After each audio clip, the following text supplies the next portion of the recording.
From me today, coming up next, The Drive with Wes Neighbors and Steve Moulton on 97.7 ESPN, The Zone. You want the right specialist for your recovery. At SportsMed Orthopedic Surgery and Spine Center, we understand every body is different. Your muscles and bones are unique, as is your body. Our SportsMed specialists offer innovative treatments and minimally invasive procedures, allowing you to quickly return to the life you love. Locations in Huntsville, Madison, Athens, and Decatur, and on the web at sportsmedalabama.com. Improving performance, improving lives. I'm attorney Gary Lackey. I know your accident is the real thing, and they happen to real people. I'm attorney Justin Lackey. There's a lot of talk right now about bigger, but when you've had a wreck, is bigger better? I'm attorney Jennifer Lackey. Do you want to be just a case number? With offices in Huntsville and Scottsboro, we take the time to help. The Lackey Law Firm. The Lackey Law Family. 1-800-4RIGHTS. No representation is made that the quality of the legal services to be performed is greater than the quality of legal services performed by other lawyers.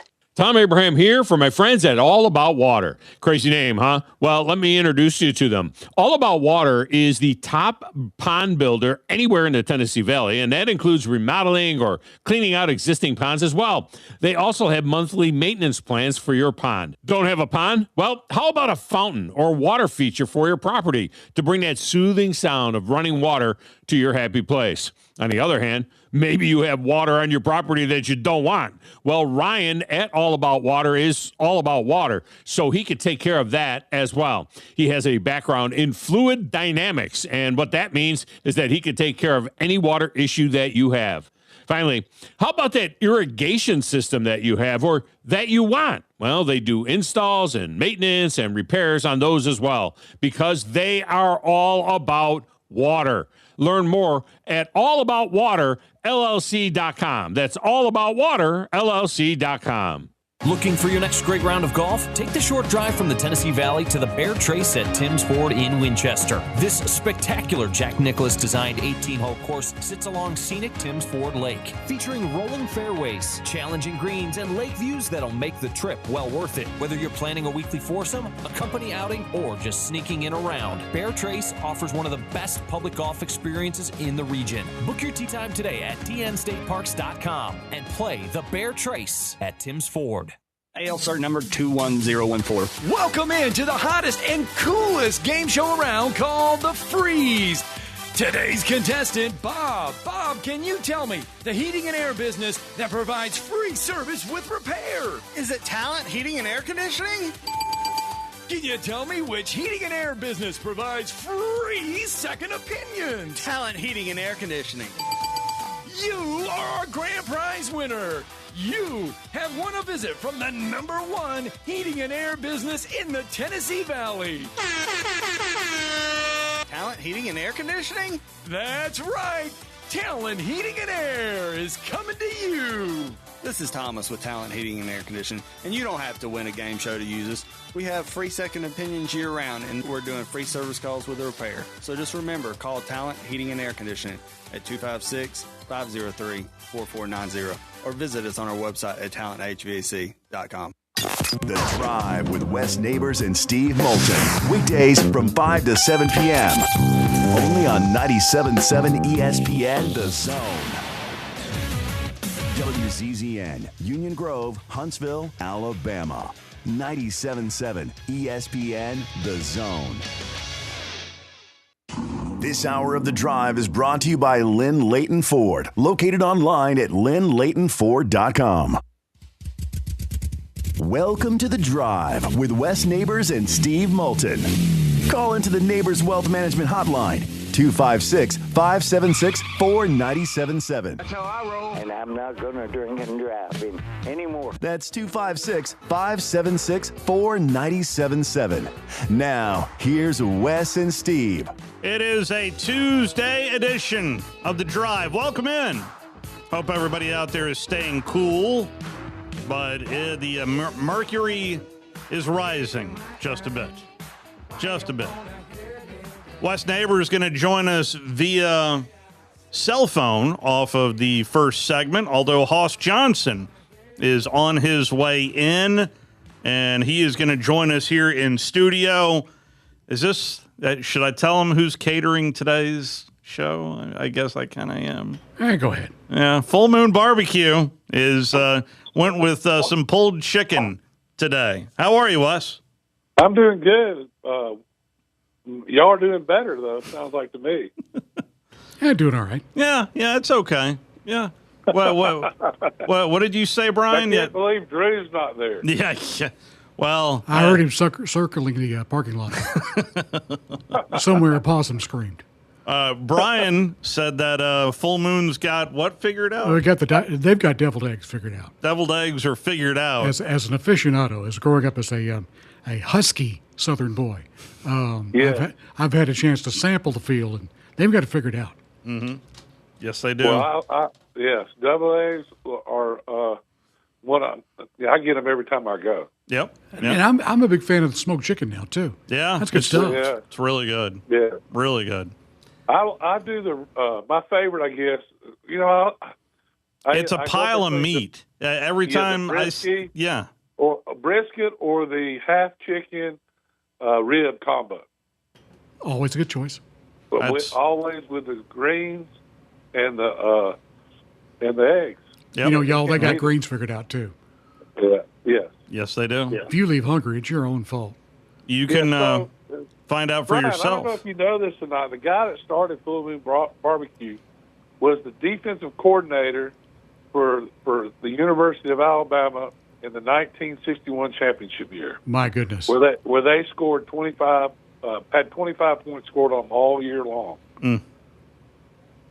And then he sold it to two brothers who have taken it to the next level. Yeah. Oh, they've done a fine job. And we're glad to have them as one of our sponsors. Yeah, was his name, and he was he owned PJ's Lounge and then started Full Moon Barbecue in Birmingham. In that order? Yeah, I think. Now PJ's Lounge. That's all I have to say. PJ's Lounge, is that a family establishment? Yeah, it's a great place to start a family. Oh, okay. There you go. There it is. So no, it was right across from the Holiday Inn. How convenient. Hourly rates. Anyway, whatever your holiday is. Mississippi State is beginning the process of integrating safety Jerron Manning and linebacker Malik Silla as they were done with eligibility, but the judge's ruling now about a month ago has allowed that and has gained a 5th year of eligibility. That prompted a email, evidently, according to John Rothstein from CBS Sports, put this out, an email that Greg Sankey sent to all of the institutions in the Southeastern Conference saying court filing and rulings related to the current NCAA eligibility landscape remain highly dynamic.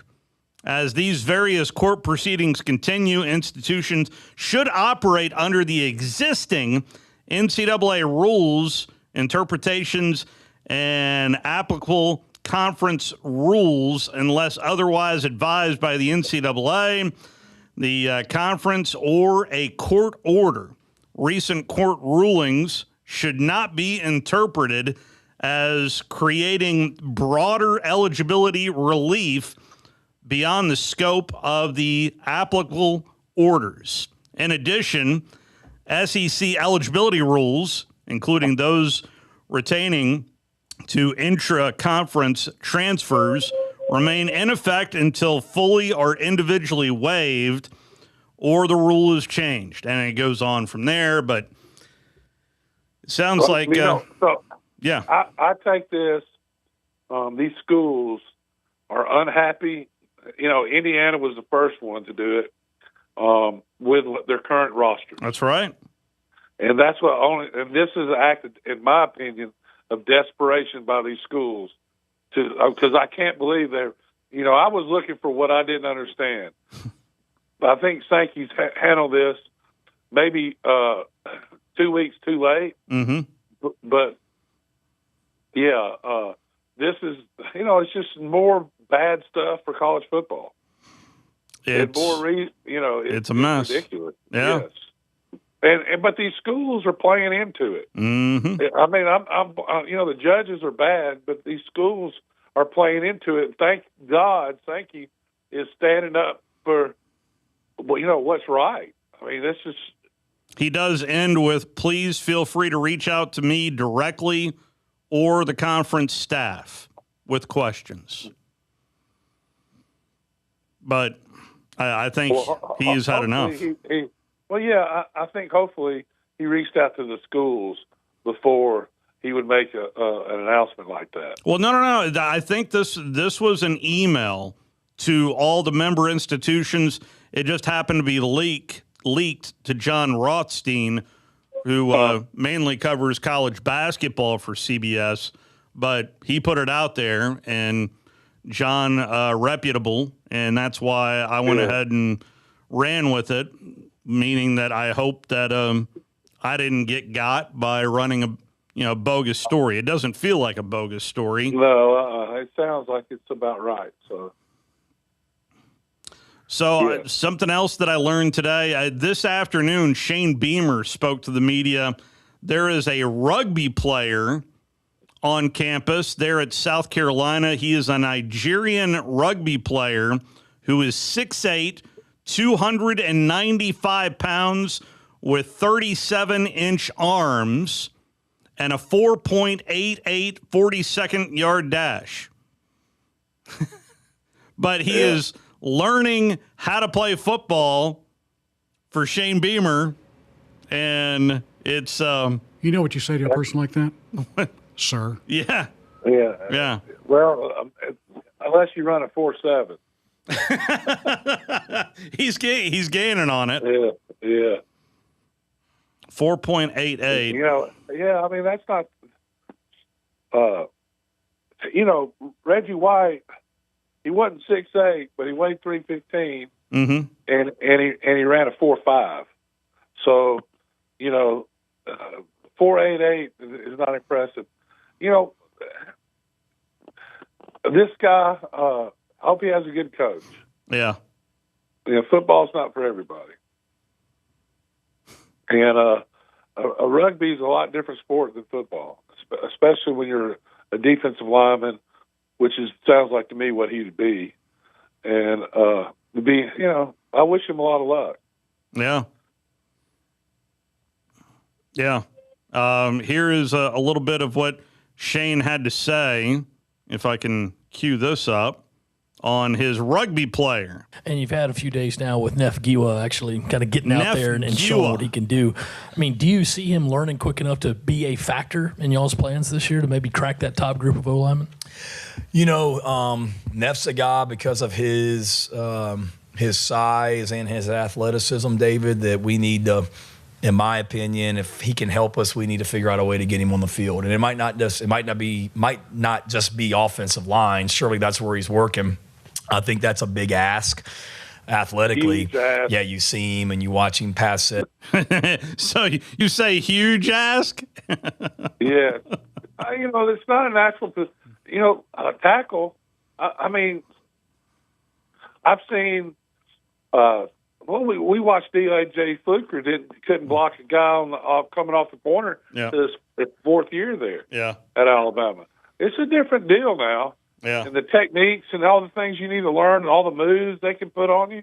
I mean, as I said, you don't want a freshman playing, and some of these freshmen have been playing against some really good guys. This guy's never played football before. Mm-hmm. Rugby is not football. No, it is not. And it's not even close to football. They're not even similar other than that people hit each other. Not a bit.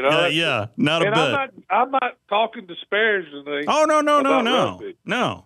They're two completely different sports. Different games, 100%. And that's exactly where Shane goes. You do things in drills, and it's very evident the skill set. I think asking him to be able to do it at the offensive line position, game one, that may be a reach, but at the same time, because he's got size, because he can run, because he's such a hard worker and great young man, special teams is an area that I think he could certainly figure in and do some things. But, we got to remember that so many of these things that we're doing he's hearing for the first time. So we did kickoff return today, and I just grabbed him and this is when the other team scores.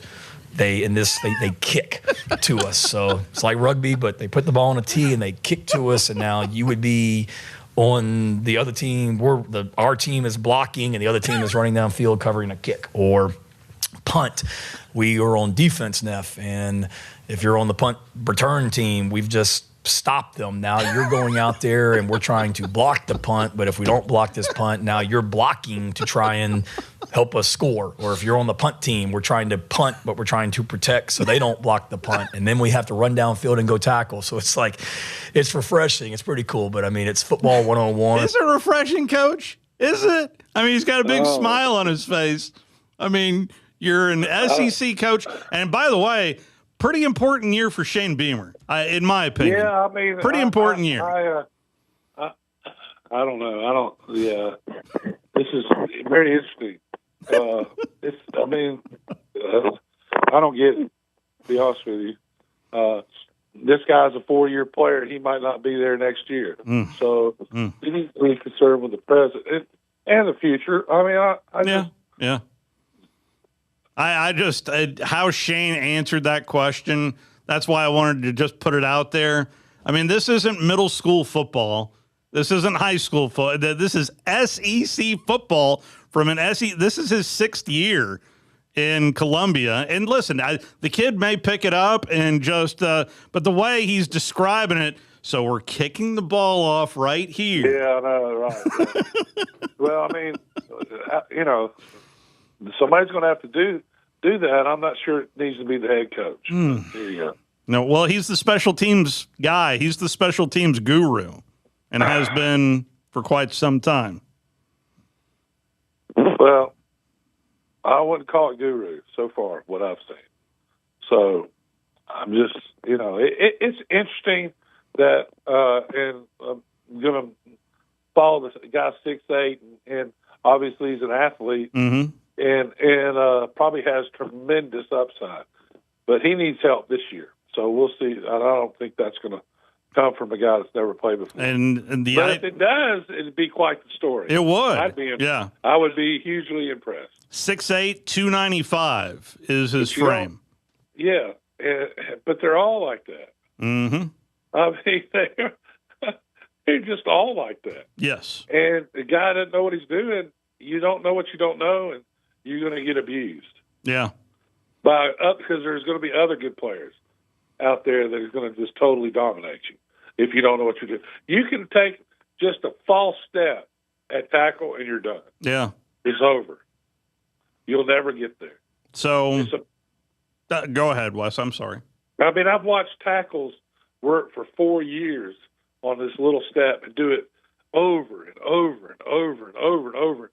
And then finally they get it to where it's the kick step where they can get even with a guy on the fast pass rushes. And, it just takes a long time to do it. And those guys have been playing a long time. So, it's everywhere. It's where your hips are, where your feet are. It's so much thing. And then you got a guy over there who's just as strong as you. It's a different, playing tackle in that Southeastern Conference, NFL, Big Ten is a totally different deal. And it changes from game to game what your emphasis has to be on the different type of guys you're going to play against. So some are going to run over you. Some are going to try to run around you. Some are going to act like they're going to run around you and then cut inside. There's so many different things they can do and will do. It's fun for me just to watch the tape, and I'll just watch the tackles. I won't even watch the game and see all the different things that they're going back and forth.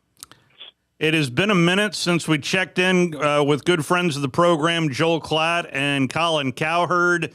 They were once again front and center, and here we go. We're building up. We're building it up. We're building it up. And what are we building up? And that is the lone hope for the Southeastern Conference in 2026. and that would be the Texas Longhorns. Texas is very good. They have to improve on the defensive side. Obviously, new coordinator Will Muschamp coming in to shore up that side of the ball, or at least they hope. But the thing that they have to do is play better at the line of scrimmage, because Arch was alone last year. Here's the other part of last year that no one wants to talk about, is that Arch wasn't the issue at Texas. Their offensive line was the issue. Their subpar wide receiver room was the issue. They couldn't run the football. And so those things have to get fixed. And then this is the other part about Texas that I think everyone is going to be looking at.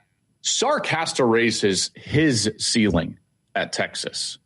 And that game against Ohio State is the clearest sign of either the ceiling being exactly where it has been at, or, okay, we can go higher. And that's why I think this year there's a ton of pressure on Texas. There's a ton of pressure in that game, in particular being at home. I think they have to win that game. I think Sark has to compete for and play for the national title for that fan base to feel like this was a successful season. Woo. Yeah, I don't know about all that. Those guys are hyper-roller anyway. Well, they are pointing out that Ohio State-Texas game, for obvious reasons. The offensive line was a problem. It was. I think the quarterback was a problem as well.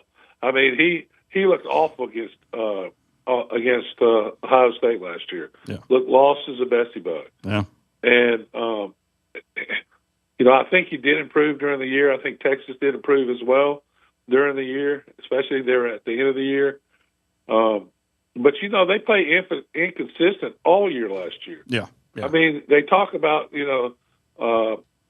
Texas was lost 2 games in the SEC and liked to lost 2 more in very close games that could have gone either way against Kentucky, which I don't know. Mississippi State. And those weren't the 2 best teams in the conference. No, not a bit. No, completely. But that last little statement, I know they've invested a lot of money into this roster. I get that, but it's I'm not sure Texas can do a whole lot better than Sark. But I know there's a lot of pressure on him. And what year is this for Sark? I want to say this was 6. Is that right? That's crazy. Maybe I'm wrong. I'm going to look that up here real quick. I know.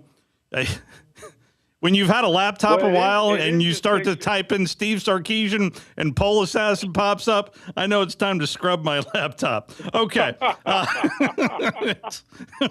left in 2020 was the last year.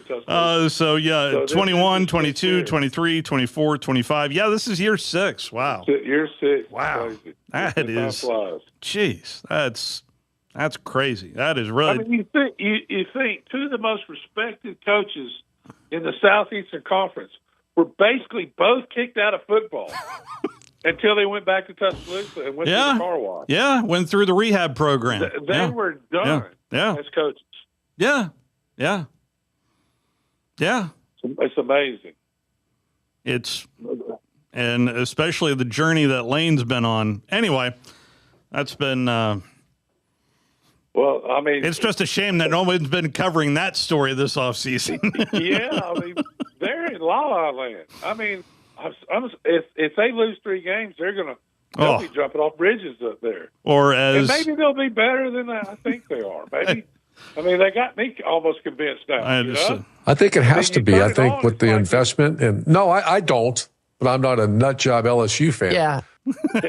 So what? Urban. One of the reporters said that people should be fearing Sam Levitt. If they're not fearing Sam Levitt now, they're in trouble. What are they talking about? Well, Sam did tell the media yesterday from his own mouth that he is 100% and has been 100%. So everybody's just taking that as the gospel and running with it. Didn't Sam Levitt lose to Mississippi State last year? Yes, would be the answer to that. Believe that is correct. Yes. But I'm not a nut job LSU fan. Yeah. Well, I don't even think it's I think the press I mean, if you watch Locked On LSU, that guy is turned into a I'm not. cheerleader. I don't. Are you talking about Moscona or are you talking about somebody else? It's Macaroni. Matt Moscona. Yeah. Yeah, who I like as a person. Oh yeah, he's very entertaining. Yeah. But I reminded Matt at SEC Media Days on what he thought of Lane when he went to Ole Miss. Well, that was then, and this is now. Is that what he said? Yeah. Oh, yeah. So I pivot back to Urban. But I'm not a nut job LSU fan. Yeah. Do we have the capability of taking calls? We've got a couple of people on hold. Well, I do. Okay. So you're good with I'm all good. Wes doing a conference call? Before that, I just spoke to a man named Todd Sweet who played high school ball with Keith Neighbors. And he said, Wes, to ask Keith about a guy named Christian, a foreign rugby player who walked on the team. And I am told there's a story there. Now, that who now? A guy named Christian who walked on the Huntsville High team when your brother Keith was playing.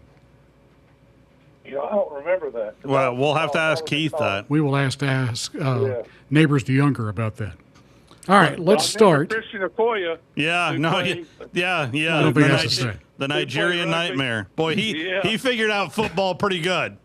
Yes, he did. All right, but he was a running back. That's right. Yeah, you just take ball and run. Yeah, well, no, he was smarter than people get. I actually flew on a plane with him from San Francisco. Did you? Yeah. Did he take up two seats? No, he wasn't that big. Okay. He was built. He was. I mean, he looked like upside down triangle. Adonis.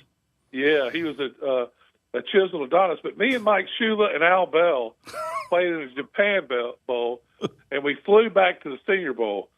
And we were on a plane and played a game, and they were on a plane for 26 hours and flew and landed in San Francisco. And it was obvious when he got on the plane that he played football. I mean, you didn't have to ask. But he was he had all blue jean suit on. An all blue jeans. Yeah. Oh, the Canadian tuxedo. Yeah. And anyway, I sat next to him. I talked to him the whole time, and you could understand him. Oh yeah. Okay. Yeah. I mean, he wasn't that.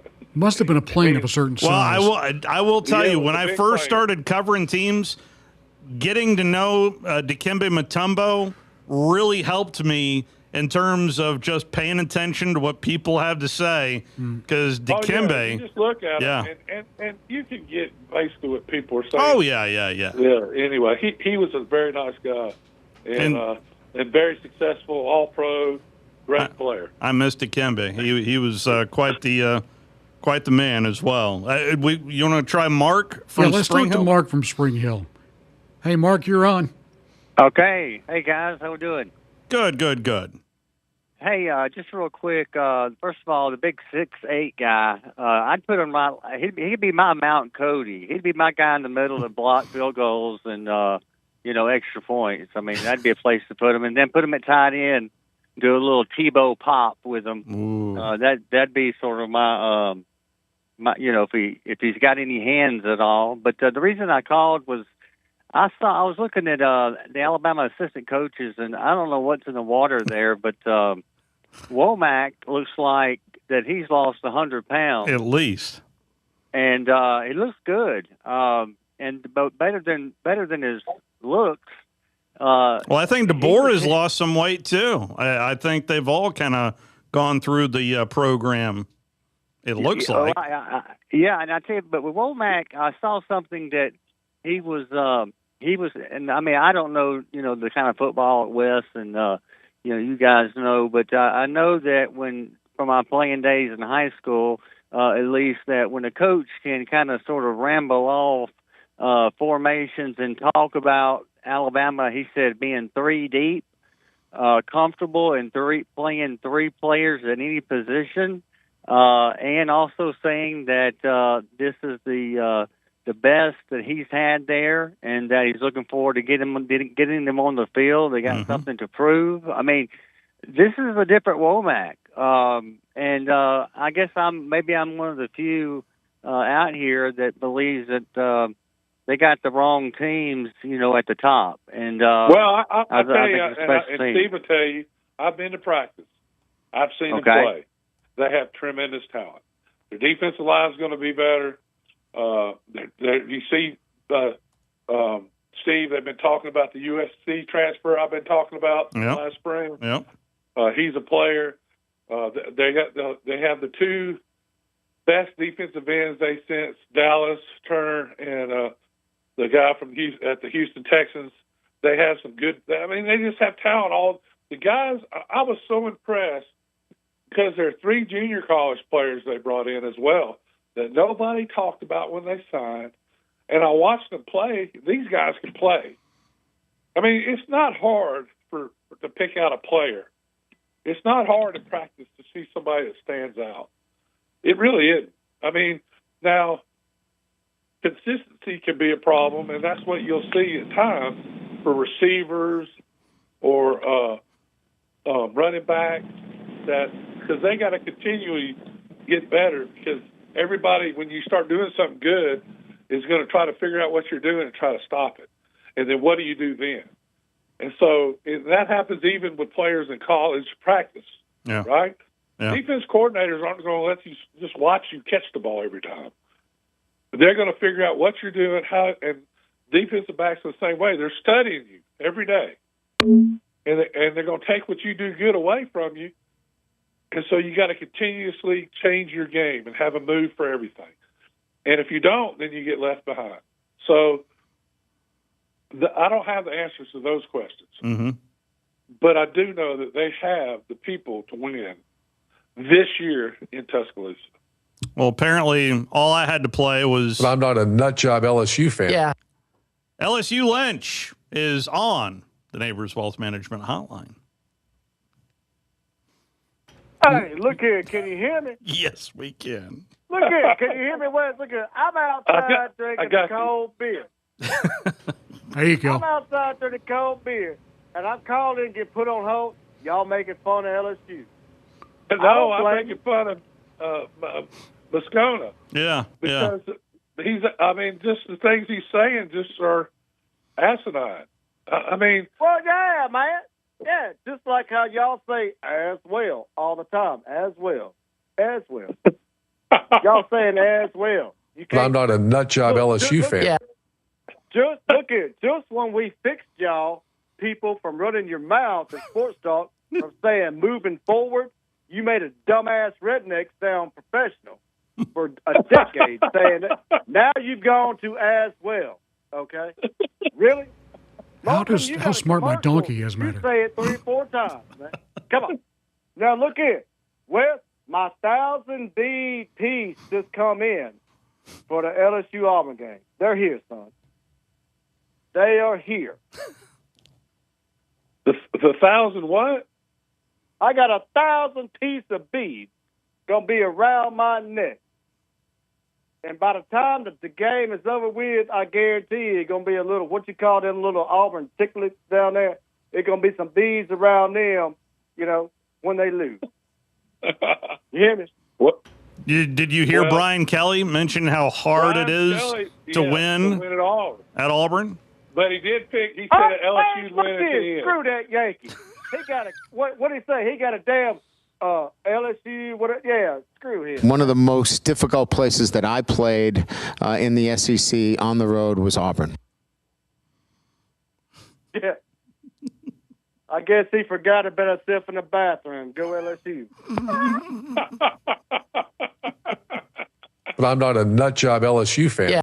Hey, Les, did you think... Oh, he dropped the mic right there. Yeah, he's gone. Oh, he's gone.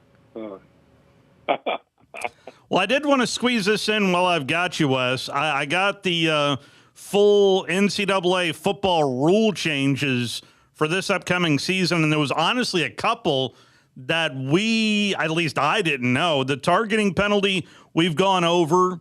The offensive pass interference penalty we've gone over. Instead of 15 yards, it's 10. Now they're modernizing the unsportsmanlike conduct rule. The rule, this from the Rules Committee, that this is the list of automatic unsportsmanlike conduct fouls has been minimalized to a 5 action/gestures that will be consistently penalized by all officials, including any form of gun violence, including brandishing a weapon. Number 2, a slashing of the throat or a nose wipe signal. What is a nose wipe signal? It's where they put their 2 fingers on a face mask and throw it down. That's silly. That is so silly. It's now part of the rules. That's just a nose wipe signal. I don't like it, but come on. That's just silly. That will now be a unsportsmanlike penalty. It will cost somebody the game, though, because those guys are, when you're so into a game, and you get the crowd's into it, your adrenaline takes over. Yeah. And so, a player lose the game that way. A player removing their helmet after the ball is dead, with exceptions for timeouts and equipment adjustments. Right. Dead ball contact fouls such as pushing, shoving, striking, etc. that occurs clearly after the ball is dead and that are not a part of the game action. And the final notation for unsportsmanlike is after the ball is dead, using forcible contact to push or pull an opponent off of a pile. Yeah, they started that. Yeah. And I get that because it only takes a couple bad actors, but a lot of them are pulling and twisting and all doing all kind of stuff. I didn't know about the nose wipe signal. No, that's to me that's asinine, but maybe it means something I don't understand. Maybe there's a group of people listening or watching on WZZN TV going, they don't know what that means. He might be right too. I don't know. Yeah. So that is unsportsmanlike conduct in college football for 2026. Very interesting. One other thing that I wanted to play before we part ways, Dave Aranda, the Baylor head coach. It's a big year for Coach Aranda as well. Most people you talk to don't think he's going to make it. Auburn fans, pay attention. How did Baylor motivate their bunch? It's a connected team. Right now what we're really working to do is to take it all to the grass. I think I look back at spring semester. One of the very first clips that we showed, there's a scene in Batman Begins where they drop Bruce Wayne off just on the side of a road, and he's got to make a climb. There's kind of an ascent he's got to make. And he's all off in the middle of nowhere on the side of a road. And I put that clip up there because that was really kind of us, was coaches, players. At that point, a lot of the guys that are sitting to your left and right, they didn't know. And so this is winter, spring. And so to get to know people and really get to know kind of why they're here, what they're about.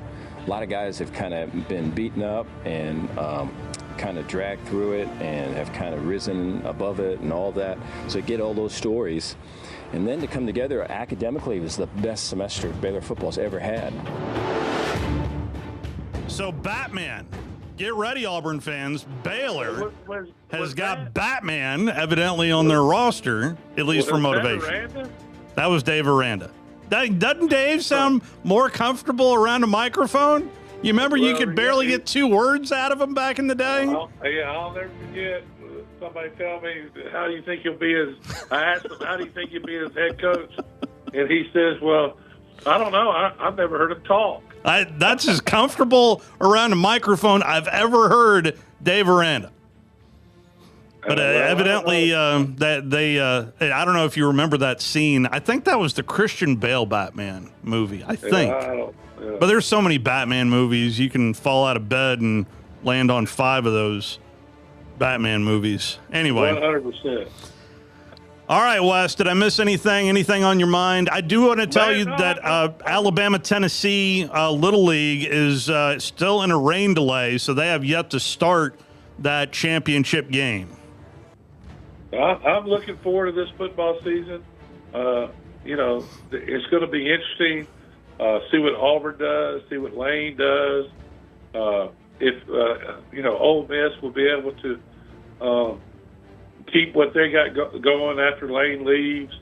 What is Alabama going to be as good as I think they're going to be? And then they play consistently week in and week out. That's going to be, to me, they got 4 games that are going to be very pivotal, right in the middle of the schedule. They play them all right in a row. I think it's Georgia, Oklahoma, Tennessee, and then LSU. LSU, and to me, they got to win they can't have a Florida State this year. They won't make it. So. Well, they were able to work around it, though. I mean, they went on that stretch right in the middle of the season. Well, that was as best as they played all last year. Then injuries. That Missouri game in particular. But right, they knocked a lot of people out. So it's going to be interesting to watch. But I think Alabama does a good job of scheming people up offensively. Defensively, hopefully we'll be able to start the run a little better this year. That's something we need to watch. I don't know if you saw Coach Womack. It was either today or yesterday, but he talked at length about spending a lot of time with Nick Saban during this offseason and getting him to break down specifically third downs. He mentioned about third downs being a real issue, his words, not mine, and tackling that issue on the defense heading into this fall. Well, yes. So, no doubt. To me, though, is putting people in third and long instead of third and manageable. Yeah. Third, you want them in third and 6, 7, 8, or even worse. And you can't have third and 3s, and that's how you get beat. Third and short. Yeah. And people run play action and then go for it on fourth down, that kind of thing. You can't have third and short. You got to have third and long, and that's how you get off the field more manageable for the defense. But yeah, it's going to be very interesting watching this year's football because all the returning quarterbacks in the Southeastern Conference, all the big games early.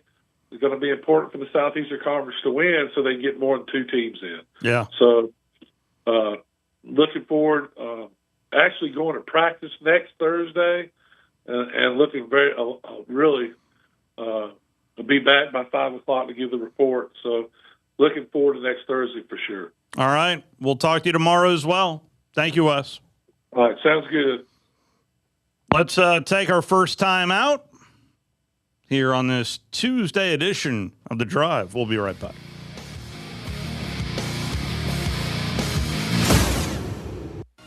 You're listening to The Drive with Wes Neighbors and Steve Moulton on 97.7 ESPN The Zone.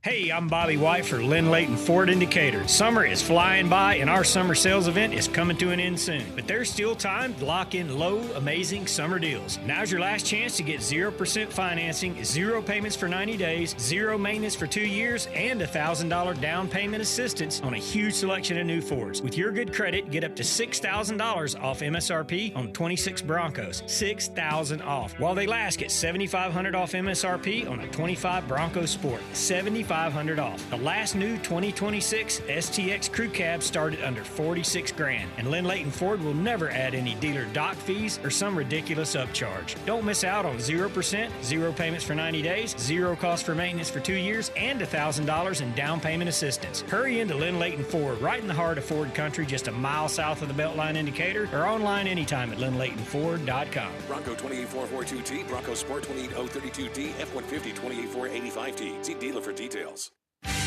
WASP Asset Software, delivered by our Next Level software team, helps you track every asset with ease, giving you total visibility over your tools, equipment, and IT assets from everywhere. With WASP, our customers have reduced loss, improved accountability, and saved hours tracking down what they own and where it is. This is proven technology, and I urge you to ask about it. I'm Abraham here from my friend Ross Roberts and his team at Valley Equipment Rental, and they have a brand new product for you. If you happen to be standing on a concrete or tile floor, Valley Equipment has the perfect cleaning solution for you. Whether it's new construction, daily work areas, or an area that's been neglected for too long, the Valley Equipment team of experienced professionals can help you choose the right floor scrubber or sweeper for your needs. Valley even has the right cleaning products for the job. Call Valley Equipment Rental today to learn more. Make a clean sweep, Valley Equipment Rental. AL cert number 21014. Welcome into the hottest and coolest game show around called The Freeze. Today's contestant, Bob. Bob, can you tell me the heating and air business that provides free service with repair? Is it Talent Heating and Air Conditioning? Can you tell me which heating and air business provides free second opinions? Talent Heating and Air Conditioning. You are our grand prize winner. You have won a visit from the #1 heating and air business in the Tennessee Valley. Talent Heating and Air Conditioning? That's right. Talent Heating and Air is coming to you. This is Thomas with Talent Heating and Air Conditioning, and you don't have to win a game show to use us. We have free second opinions year-round, and we're doing free service calls with a repair. So just remember, call Talent Heating and Air Conditioning at 256-503-4490 or visit us on our website at talenthvac.com. Feel the tide roll. Don't miss any of the Alabama Crimson Tide's action this season. Tune in. Scrambling. He's going down. Kelby Collins gets the 4th sack of the night for Alabama. Alabama football is back. Hands it off to Daniel up the gut. Daniel breaks the tackle. Fights his way to the goal line. He's in. Touchdown, Alabama. Roll Tide. 97.7 ESPN. The Zone. We cover all the SEC schools, including Western Union and Venmo. I want that money. You know, 97.7 ESPN, The Zone.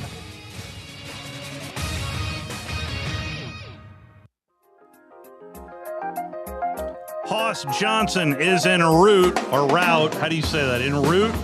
En route? Scheduled to appear. All right. Oh, I'm still... We're under Hoss Johnson watch. 2026. I'm still playing Batman music over here. Oh, there you go. Highly trained broadcast professionals. Kids, don't try this at home. Be careful. Be careful, Auburn. Evidently, Baylor has Batman. At least as motivation, according to Dave Aranda. Yeah, but it's the Christian Bale Batman, so I wouldn't worry about it. Yeah. It was the Michael Keaton Batman. Yeah. We won't even talk about Val Kilmer. No. Yeah. We don't talk about the Val late Kilmer. great. The late great. Yeah. He's a better Doc Holliday. Yeah. That is one of the movies I will stop and watch. Tombstone every time. If it's on, even if it's the cable edited version. Right. Honestly, there are certain movies that I prefer the cable edited version because, at least in my mind, I've got. Anyway, you know what I'm talking about. I'm your Huckleberry. Trash Panda Baseball currently on, or is it? Yes, it is. Over Only on just. Talk Radio. I saw Daniel nod his head. So Talk Radio, WZZN. That's the battle for. It's a big series as Knoxville a game back of the Trash Pandas in the North standings, and this could very well decide postseason implications for the Trash Pandas.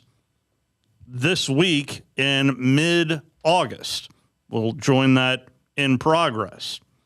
Something I did not get to play yesterday or even in the first segment, played a lot, but Kirk Herbstreit was a guest on the Dan Patrick Show yesterday. This was his explanation on the dominance of the Big Ten over the Southeastern Conference. I don't think you can argue with the results, right? I mean, it's not just 3 in a row. What people are overlooking, for me anyway, is the head-to-head. I think the Big Ten is 6-2 against the SEC in the last 2 years. And when it was the other way around, that's all you heard about. Well, the Big Ten can't play with the SEC. It wasn't just the national titles. It was turning on New Year's Day and watching, that second-tier bowl game and the SEC blowing out the Big Ten. And, that's what we used to talk about. Geez, look at the difference. I personally, if you look for the why, I think in this new era that we're in, I think the Big Ten has proven to do a better job of keeping their players more invested in their team. Meaning, hey, if we're 7-3 or we're 8-4 and we're going to the Outback Bowl or the Citrus Bowl or whatever it is, I feel like SEC players are like, as soon as they're out of the playoff, I feel like they're like, them and their agent, I'm out of here. Yeah. And I feel like the Big Ten is doing a much better job of keeping them invested to the finish line. Maybe the SEC will learn from this, and I don't know what they can do to tweak it. But I noticed that when South Carolina plays Illinois in a bowl game, and you're watching, one team looks really inspired, and one team doesn't. Iowa plays Vandy. I mean, these are good teams during the regular season. You turn it on, and one team looks really fired up to be there. It's almost like the Big Ten is tired of hearing about the SEC collectively, and they're out to kick some ass. And the SEC's like, whatever, I'm going to the NFL, I'm transferring. They're just not invested in this new era. And not to mention the way the funds now are being spread out evenly throughout the entire country. So I think the fans of the SEC, maybe the players don't care, but the fans of the SEC are tired already of hearing about the Big Ten. I thought when Urban Meyer went to Ohio State, I saw when Florida played Ohio State. 06. Yes. And that was a different speed on one sideline than the other. And I thought Urban probably changed the Big Ten, or at least he brought the SEC to the Big Ten. And I think he said that. I think he publicly or privately, I remember when he first got to Ohio State, he talked about, he kind of challenged the Big Ten and said that, you've got to push the envelope a little bit when it comes to recruiting. You got to go out there and find speed. And the days of 3 yards and a cloud of dust are no longer good enough. And I also think, I'm just sitting around watching over the course of the last couple of weeks, the SEC media days and the Big Ten media days. Boy, you start to look top to bottom at the coaches in the Big Ten, not to take anything away from the SEC, but the Big Ten is doing this with Michigan State, which is usually a staple. They're kind of not really involved. Fitzy's now there, and he'll probably eventually get him back. Wisconsin, I mean, Barry Alvarez forever. Bielema, when he went there, forever. They were a 10 win team. They've been gone with Luke Fickell. Imagine if Fickell gets them going. Imagine if Michigan State. I mean, this is being done without some of the schools that typically get to 8 or 9 wins that now I think have a chance with the coaching. The depth of coaching that they have in the Big Ten is super impressive to me when you start at the top and work your way all the way down. Am I missing something? I mean, it's been very well. That's Kirk Herbstreit on the Dan Patrick Show yesterday. But I've listened to this now. That this is the third time I've listened to the full 3 minutes and 45 seconds. Is there a Grand Canyon difference between the SEC and the Big Ten? I don't think so. I really don't think so. And he's talking about Wisconsin and Michigan State, and I get that. I really do. But I'm getting this perception, and maybe it's wrong. Maybe, and maybe I ought to email Kirk. We were on a committee. Anyway. for the Heisman Trophy. It's maybe I ought to email Kirk, but at least in my mind, I get this idea, at least in his rant right there, that the SEC and the Big Ten are just miles apart. When, yes, Indiana was very dominant last year, and they earned that national championship. They did. Ohio State was tested. Michigan was tested. Maybe I'm wrong, but what you can't argue with is 6-2, and some of the kids, especially some of the paid athletes, tapping out as soon as they get into a bowl game. That's not a playoff game. This is why there was a little bit of news that came out yesterday about ESPN approaching the CFP about a 20-team playoff. Well, that's already been flushed down the that's not happening. It sounds like it's either going to be 24 or nothing. And if that is truly the case, then I'm good with sticking with 12. I really am. But I would like a few more caveats of I would like to see the best teams make the playoff. And I know that's probably unfair for a group of 6. Is there a Boise State out there from back in the day that potentially, but that's going to be hard to judge as well. But this is and I don't see a Grand Canyon difference between the Big Ten and the SEC. And maybe I'm taking this wrong. If you're hearing what I'm hearing, if you're hearing something different, you can feel free to call in. Hosh Johnson is going to join us, as is who else we got? Coach. Well, I wanted to surprise this for Hoss. So how about this? I'll say there is a surprise guest joining us at the top of the hour. There you go. And I think Hoss will enjoy it. So let's take our final time out. We'll wrap up hour number 1 here on The Drive.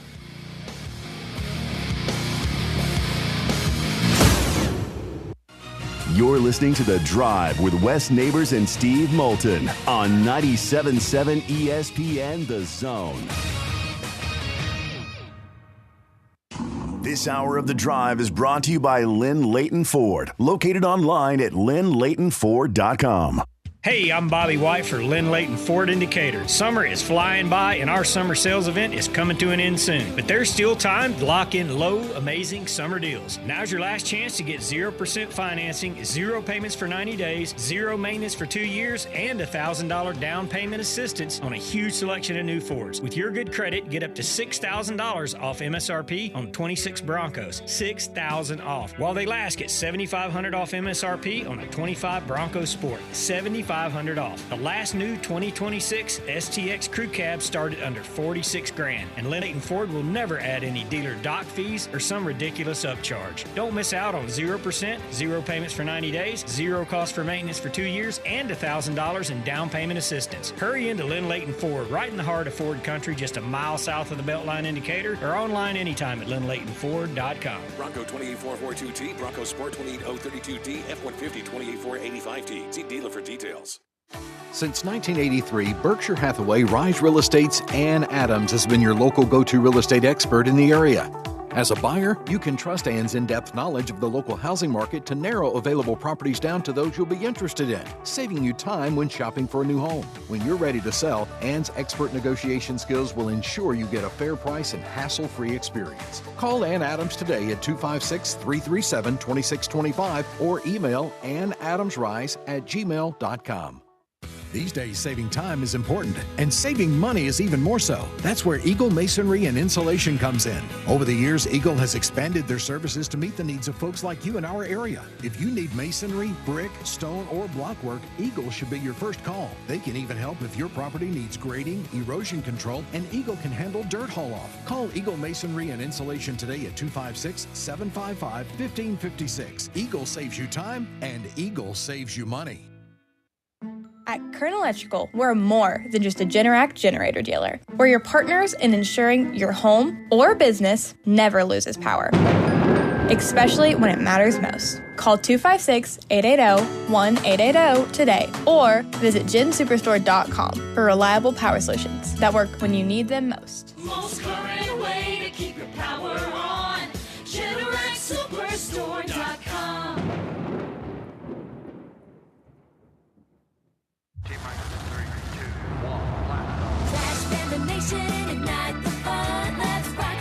Chase for the playoffs continues for your first place Rocket City Trash Pandas, August 18th through the 23rd. Promotions include a bobblehead giveaway on the 20th, Huntsville Stars Night on the 21st, and a beer stein giveaway for Oktoberfest on the 22nd. Get your tickets now by visiting tptix.com. That's tptix.com. Let's rock it.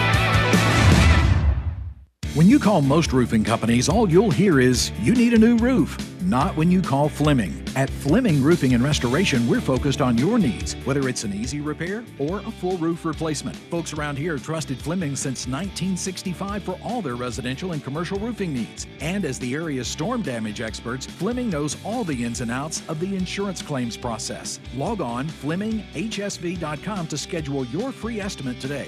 Fleming Roofing and Restoration. We show up.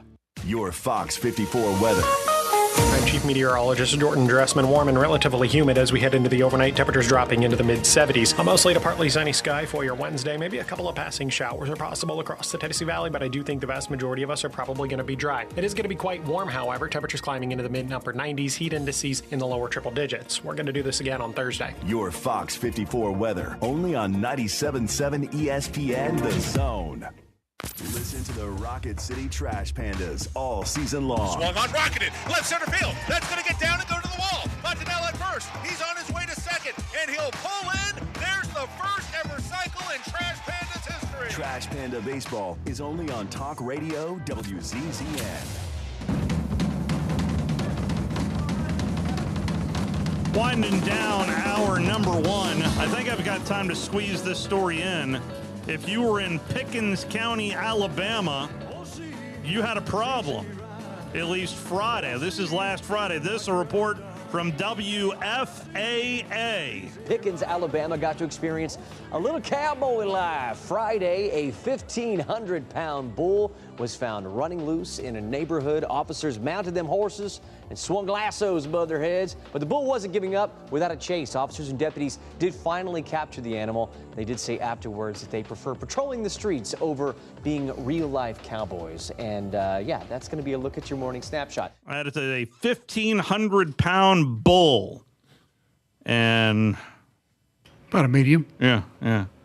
Wonder what size his shoes are. Hoss. I'm sure they're not real small. He'd look funny with Tinkerbell shoes on or something. So, hey, it's good to see you. Good to be here. And then I was running behind football, and Coach called me, and I told Steve, he called and said, come by here, and said to go by get my shoe box, and it was rather big. I wear a 17. A size 17 shoe. You put them back to back, that's 34 inches on the ground. So they put a couple of canoe paddles in the box. Yeah, well, Mark Craig, he's going to put a license on them tomorrow down across the street here. So, but yeah, they special order them. Great to be here. I bet. I look forward to the guests. I don't know who it is, but I heard you. You want me to? Tease me. You just wait till they show up. You want me to? Just wait. 3 more minutes. Yeah, just wait. Yeah, well, really? Wait. Yeah, about 2.5. Dig in here, Hoss. We got it catered for you today. Yeah, we've got Full Moon Barbecue right here for you. Can't do radio on an empty stomach. I know. Of course not. Enjoy. Yeah, there's some cookies over there. Yeah, and you're a growing boy. You need to. Wes taught me. Yeah. 1 hour in the books. We'll surprise Hoss on the other side right after this Sports Center timeout. And then we will join Trash Panda Baseball in progress as they're about to fire up first pitch as we speak up in Knoxville. First place, Rocket City Trash Pandas. WZZN, Union Grove, Huntsville, Alabama.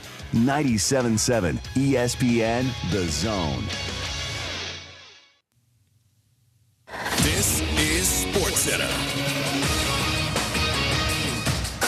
I'm Christine Lisi. The Cubs, who hold the top NL wildcard spot, seeking a 7th win in 8 games tonight as they visit the Nationals.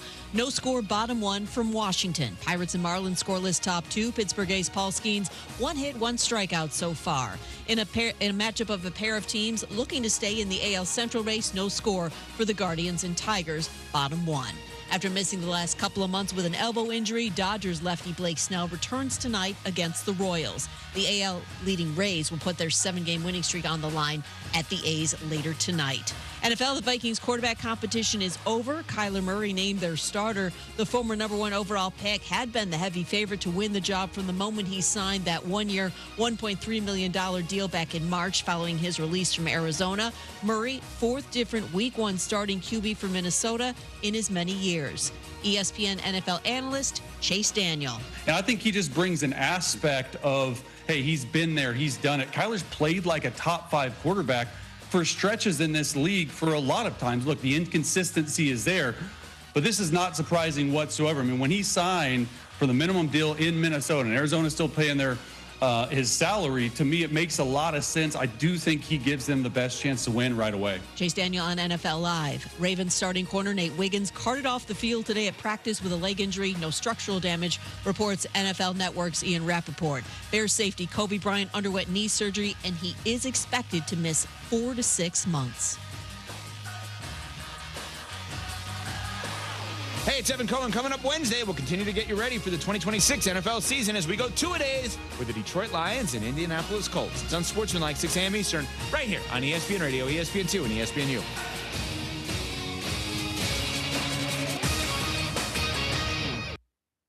.97.7 ESPN The Zone.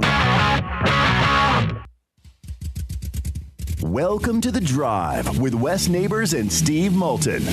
Call into the Neighbors Wealth Management Hotline, 256-576-4977. That's how I roll. And I'm not going to drink and drive anymore. That's 256-576-4977. Now, here's Wes and Steve. 1 hour in the books. Wes is out today. Well, we got a chance to talk to him right out of the gate, but Hoss Johnson is right here in studio.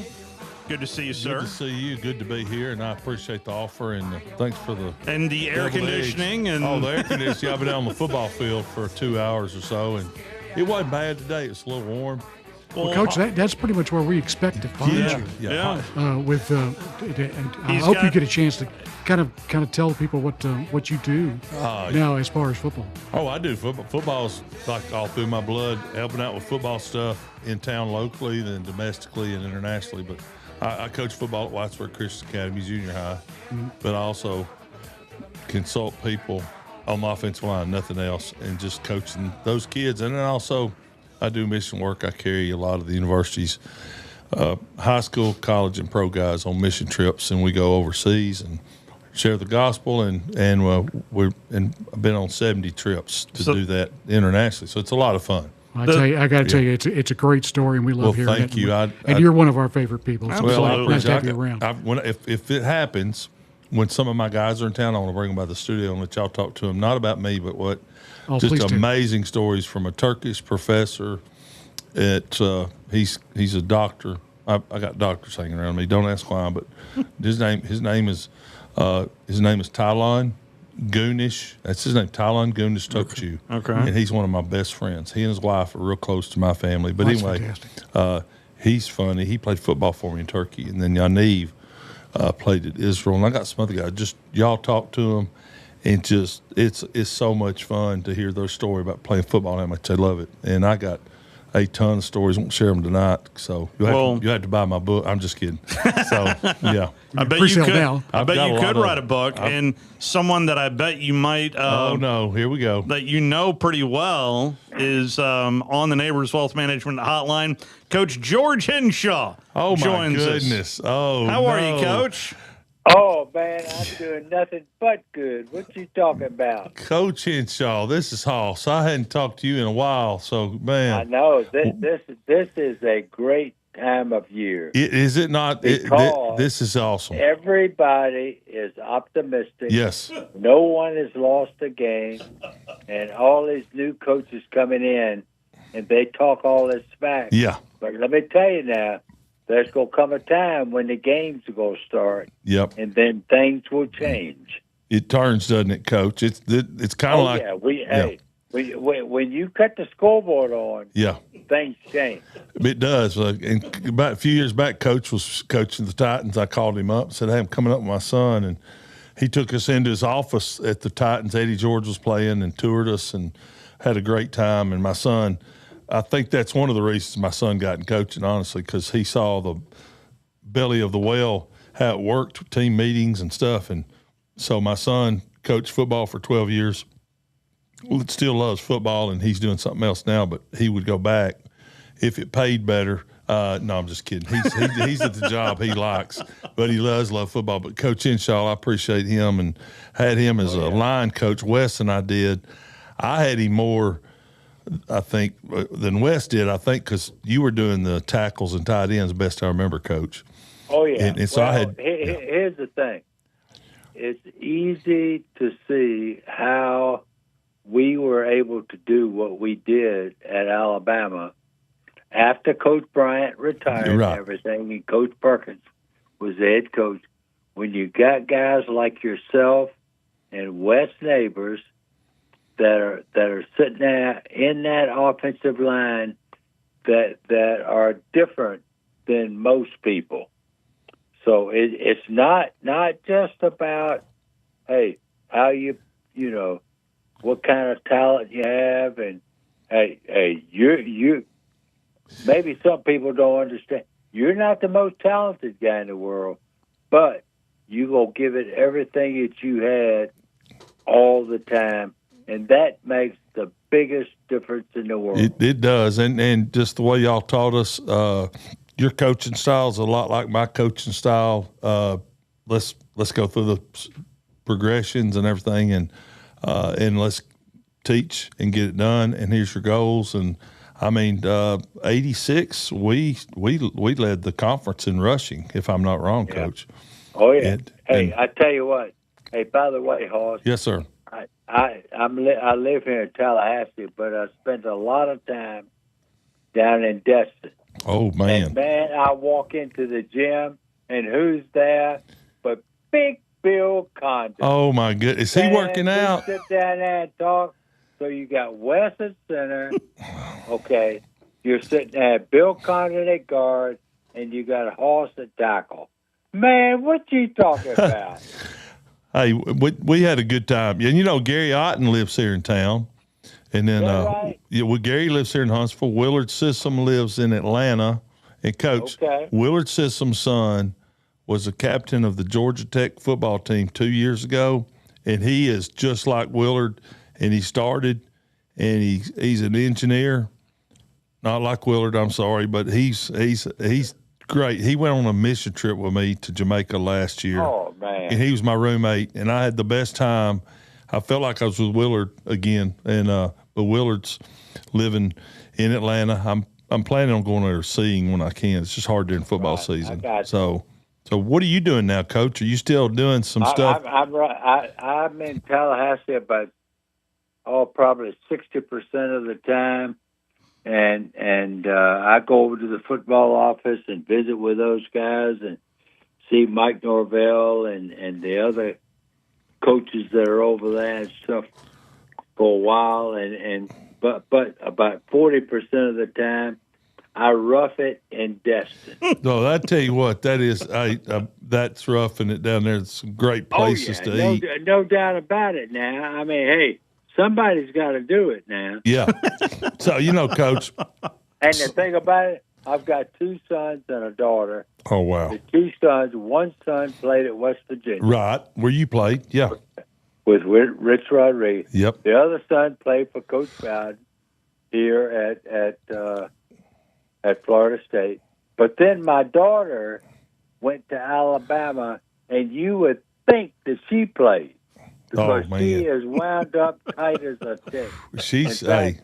In fact, this fall, my wife and I are going up for the Alabama-Florida State game. There you go. My wife's best friend is Kathy Parker. Parker Towing. Towing, yeah. Tim Parker. I know. They're in Tuscaloosa. and we love their family. And so we're going up for the game, and we'll see what happens. Well, what shirt are you wearing is the question. Are you going to be Florida no. State? Hey, look here, man. There ain't no question. When I go into Alabama, it is nothing but roll tide. Hey, that's the way it's supposed to be. Were you in Tallahassee last year, though, Coach? I mean, hey, in fact, my daughter, up in Charlotte, she's got 3 kids, and her oldest son, he's only 7 years old, but he started to play football and all this kind of stuff, and it is roll tide roll. Man, Coach, that's just the way it is. Hey, you just preach the gospel there. That's it. Oh, hey, yeah. especially in T-Town. No doubt about it. Hey, I know that family a little bit. What's the story of Roll Tide? Hey, you know what's nice? Ranked 6 in the SEC going into the season. Right. Man, get out of here. I know. Hey, Man, you know what? They're gonna roll. Hey, there's some people that are getting ready to get. They're getting ready to get rolled. Well, they got a really good team. Now, Taylor's a good coach now. He is, Coach. Very good coach, and hey, all this stuff about fundraising and all that stuff. Hey, yeah, that's a bunch of crap as far as I'm concerned. Amen. Hey, you hire a coach to be able to coach ball. He don't need to go to golf tournaments to raise money. I'm sorry, he needs to coach ball and recruit. And hell yeah, man! Don't worry about all that other stuff, man. Hey, I remember. Hey, just get out there and get somebody to hit somebody in the mouth, man. And Coach, you still need to coach. Hey, you're fired up here. Get back to the physical part of football. Now here's the bottom line is, if you are not mentally and physically tough, I don't care what talent you have, you are never going to win the big game. And you know that from your background. That's the bottom line. Yeah. Don't give me all that other stuff. Coach Henshaw was all conference on defense. Right, Coach? Well, yeah. I first team all Southern Conference. Yes. Hey, bottom line, Bobby Bowden recruited me out of high school to go to West Virginia. That's right. To be a player. So I played there, finished playing, and then the head coach, Jim Carlin, went to Texas Tech. Bobby Bowden became the head coach. All right?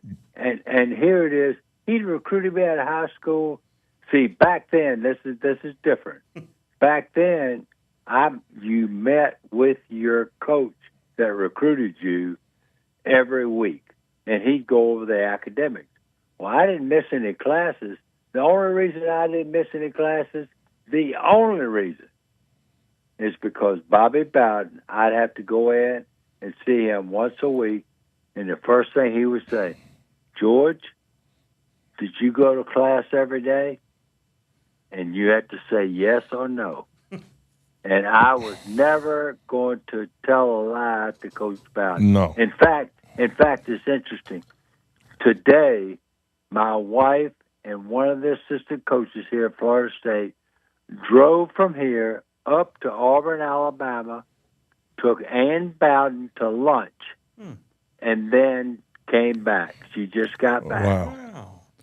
But Coach Bowden's like a second dad to me, and he would be one to tell you, you get what you demand. So Coach, had he come to Alabama, like everybody says, you probably would have been with him anyway. Oh, there ain't no question. I knew. The reason that I came to Alabama from Florida State was that Coach Bowden was like a second dad.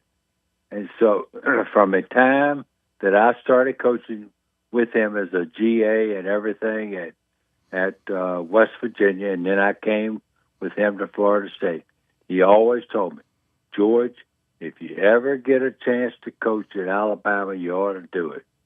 All right? Wow. And then after the 82 season, Ray Perkins called Coach Bowden and asked if he could talk to me. And I talked to Coach Perkins, and he said, I want you to come up and visit. I went into Coach Bowden's office. I said, Coach, hey, Coach Perkins wants me to come up at. He said, yeah. He said, you go ahead and go up at, but I'm going to tell you right now, you ain't going to like it. I said, oh my goodness. So we go up to I go up to Tuscaloosa. We sit down and visit. Not one word was ever said about football, about the schemes or what you would do in this situation or any of that stuff. He was just, what kind of person are you? Oh, da da da da da. And I'll say this now, Horace. Okay, I was there for 4 years. Not one time in 4 years, when I walked out on that practice field, that cold chills didn't go down through my back. Because in my mind, it was an honor and a responsibility to do what the other people ahead of me had done. I mean, cold chills would go down through your back. It'll happen to you in a few weeks when you go up there. Oh, yeah. It will. No it doubt. does. When you get out there on the game field and the fans are up there, When I go back up there and stuff, here's the thing. I was there 4 years. Yes, and sir. I was fortunate enough to be the line coach and offensive coordinator and all that stuff. Okay. When I go back up, I went up there a couple of years ago. When LSU, Alabama played LSU. I went back. I was up there. I mean, they treated me like, oh my goodness. I'm saying, hey, I'm just a guy that was there 40 damn years ago. Okay, but they treat you unbelievably. Well, Coach, I'll tell you this, not because you're on the air, but I've talked to you several times in the past about football stuff always, but I've had a lot of coaches, but there's two coaches that I really enjoyed playing for that I learned a lot, and you were one of the two. The other one was Tom Good.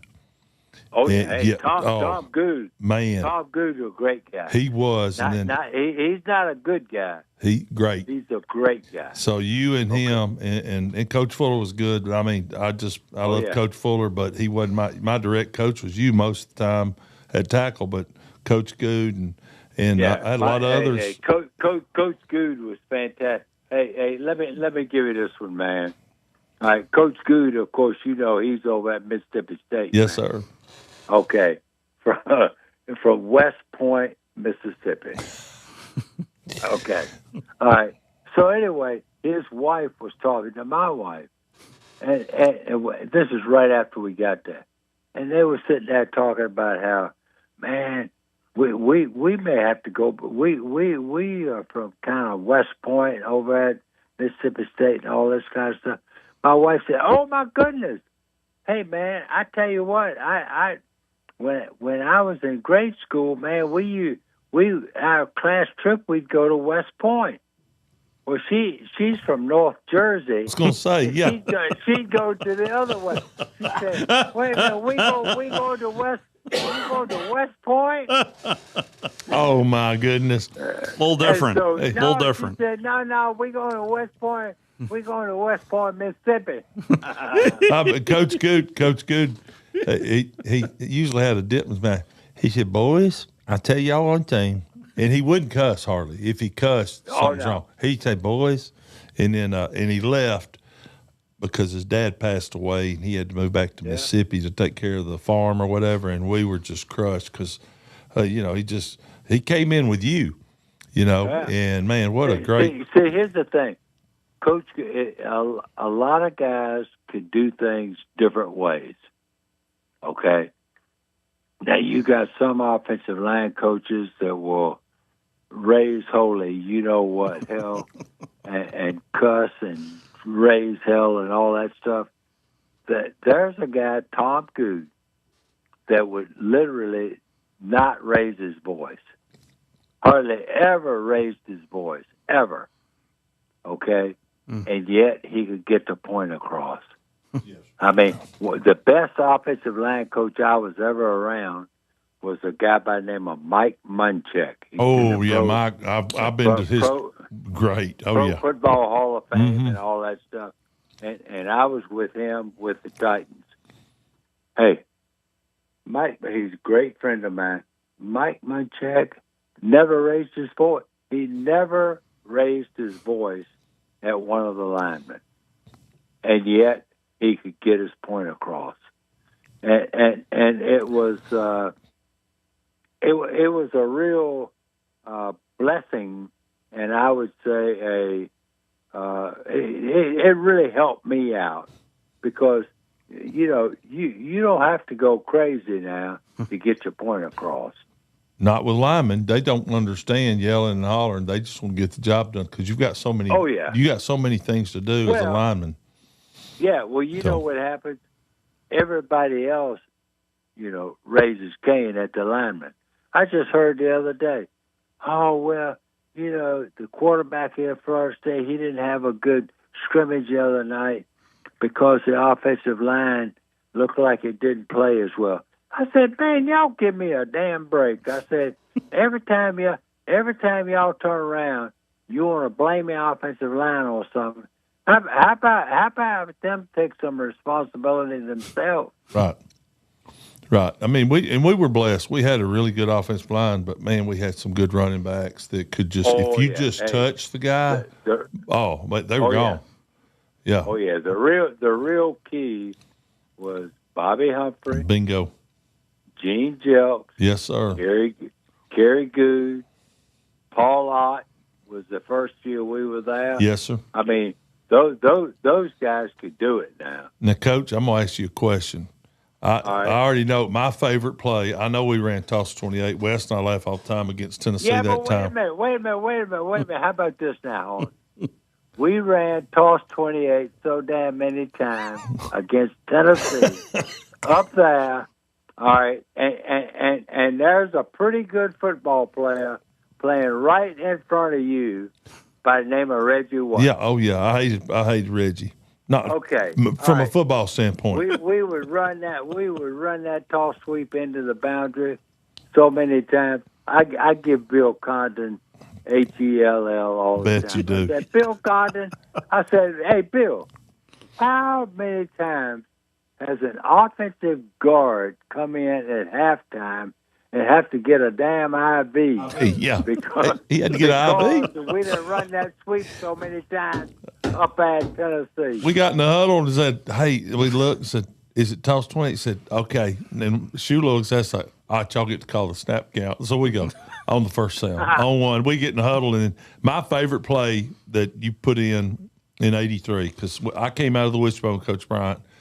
I hated the wishbone physically. It was great, but, man, blocking it, I fell down every play because, you're blocking low with all the weight on your hands. So when y'all came in with that offense and we flip-flopped, so it cut your assignments in half. They said right, I went left. They said left, I went right. But I loved it. Was counter 26 and counter 25. The Hogs ran it at Washington Redskins. Oh, yeah. It's the Redskins. Okay, if you don't like that, I'm sorry, but it's the Redskins. But that play, because then we ran 226 and 225, which was the pass play. Coach, I can still call all the plays just about. We ran them so much in practice. I mean, really. I mean, 585 screen to the quarterback, 586. All these plays and 90. Oh, baby. Yeah, them screens are sweet. Hey, Hoss, yes, sir. let me give you one. Yes, sir. Here we When go. I was lucky enough to be with the Denver Broncos. Yes, sir. Okay. All right. We go to Washington. Joe Gibbs is coaching for the Redskins. Mm-hmm. And their bag was the counter tray. Okay. With the Hogs, yeah. With the Hogs. Okay. So Dan Reeves said, and I happened to be the line coach and offensive coordinator. And so Dan Reeves says, we're going to run the counter tray. Okay. So anyway, the day of the game, that morning, it was a night game. That morning, All right, John Elway got food poisoning at pregame. So he wasn't going to play. All right, so we had Kubiak, who's now the head coach of the Raiders. He was the backup quarterback. All right, so Kubiak, no, not he. He's not the guy. That's his son. That's it. That's right. Yeah. That's his son. Yep. Okay. Yep. So anyway, we go and play in the darn game, and we must have run the counter tray 25 times in the game, and luckily ended up beating them. It was a big upset, beating them. But here's the thing that was interesting, I thought, is that when a team has a particular scheme, okay, that's very successful and they know and understand it, the thing that they have a hard time doing is stopping the thing that they're really good at. Yeah. I learned that then. That's funny that happens. Later on, when people would have a great scheme at doing something, I said, well, and coaches would look at me and like, what the hell are you thinking? I would say, let's do this because they are really good at it, but they don't know how to stop it. Yeah. You remember? It was very, very, very interesting. So. It was a great play because the guard and tackle on the backside pull. The guard kicks out, the tackle rolls up, and I loved it. It was the only time I got to pull except for screens or something like that, but I was a tackle, and I'd pull, and that guy, that was so much fun. You got that great footwork and athletic ability that you have, Hoss. Well, I appreciate it. That worked out great. The basketball is what helped me with that, Coach. It really did. Basketball was I love basketball, and but I'm telling you, we ran Mississippi State. I can still see that at Mississippi State. We ran it so much. I needed an IV. Bobby Humphreys would get on my backside and push me into a block. Oh yeah, and he had 200 plus yards rushing. I believe it was. Oh yeah, I loved running the ball. Running the ball is so much fun because you can see the guys defeated in front of you. You can run the rock, man. Hey, you can see you can see them over our defense just wilting when you. Hey, you know what? Physical. Hey, you know what? That's what Kelly Borg's got to get at Alabama. Yeah, and he's getting there. It's just got to. Somewhere down the line, you better hit somebody in the damn mouth thing. Yeah. And be able to run that damn rock. If you ain't rolling them out there. You have to run it all the time. But when you have to run it, you better be able to run it. Well, that's the one thing, Indiana. Some of those guys that played for Indiana, a few of them, the linemen, Carter Smith and some of the others that played, they played this past year and won the championship. So they knew how to run the ball. It wasn't ever, how did Indiana win it? Well, they had offense and offensive line, and you can call the portal and signing bonus, all that mess, but guess what? Them linemen blocked, and they blocked good. You know what's interesting on it, Hoss? Kurt Signetti, I was at West Virginia. I was coaching defensive line. His dad was the offensive coordinator. We were great friends. Wow. We had a big garden in the back of Frank Signetti, that's his dad, house. Yeah. All right. Kurt Signetti was 10 years old then. Okay. and man, we spent so many hours with their family. In fact, my wife and I are the godparents of Kurt's younger sister. Okay. Wow. And I mean, it is amazing. Okay. Yeah. But as you know, I mean, Kurt ain't gonna put up with no foolishness. Oh no. No. See, he learned from his dad. You know, so now he reminds me a little bit, and I'm gonna say this, and you'll understand it. If somebody gets mad, and Tony, and Perkins and his brother, they ain't get mad at for saying this, but Coach Perkins had a little bit of that, like cockiness, like Kurt Signetti said. Well, just Google me. I won, and Coach Perkins was that way, And everybody goes, well, I didn't like, Cignetti reminds me a lot of Coach Perkins in his demeanor. You know what's interesting? You know Cedric Burns. Yes, sir. I know Cedric. Yes, sir. Okay. Cedric, great guy. And I mean, he's one that's going to tell it like it is and everything. He made an interesting statement to me. He said, Ray Perkins ran this organization exactly the way Nick Saban did 30 years ago. But didn't get the publicity and didn't win as many games. But as far as the basics of running the program, he said Ray Perkins ran it just like what Nick Saban is doing. There's a lot of similarities. I agree with that. I mean, we there's a lot of things. You know what I got from it after our bad year in '84? We came back and we ran the same stuff over. It was like, okay, let's not give up on the game plan. We just didn't have the quarterback. That was a quarterback situation in that time. Then Kerry gets hurt after the Boston College game, which is you're losing a Heisman Trophy winner basically. Yeah. And we got through it, but I just remember we never changed. It wasn't like, hey, just bail out the water, but we stuck to the same thing, and we came back and had 2 really back-to-back years after that. And, no, I agree with you 100%. And Coach Perkins. All right, so look here, Hoss. Yeah. Where is West? Well, you know what? It's a great question. West is out there. I mean, he's sitting there. Probably, I ain't no telling what he's doing. Oh, he'll call me or text you and I in a minute. And Steve. Golly, he's going to give it all to us, and Wes will sit back and chill out. Coach, remember we'd come to a big game and he wouldn't practice but 2 days and then start and play All-American and just blow it out. And we'd laugh. Remember, he ain't here so we can talk about him. He wouldn't practice. He was hurt. Well, that's what we were told. Yeah, he would act like he was hurt and all that stuff. Yeah, he had a twist. Wouldn't have to go through it. Yeah, I believe. Yeah. No wonder Wes wants to call me because I babied his ass so much that he's repaying me. That's right, Coach. Hey, look here. Wes has got a nickname here at the radio station in Huntsville. It's Bigfoot.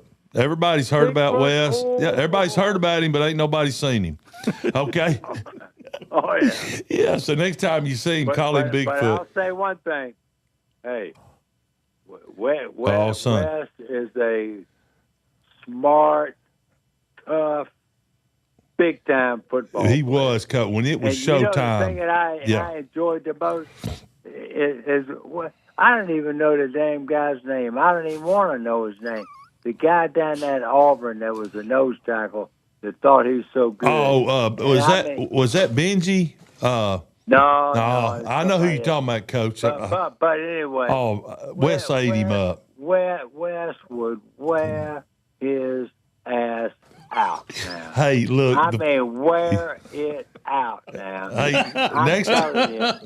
next time you get Wes on the air, ask him about the hardest hit he's ever had was in the Auburn game. They did a twist on us. No. That's not true. Okay. I'm going to tell you the hardest time that Wes had to block anybody. Who was that? Was in practice trying to block, Jarvis? Huh? You had Rodriguez in 83, Randy, or Jarvis. Who else? Go ahead. Hang on. You had at nose guard. It was Rodriguez, Jarvis. Then after that was the boy from Mississippi, my roommate. No. This guy was from Birmingham. Oh, well, Jarvis. Okay. Oh, was it Willie White?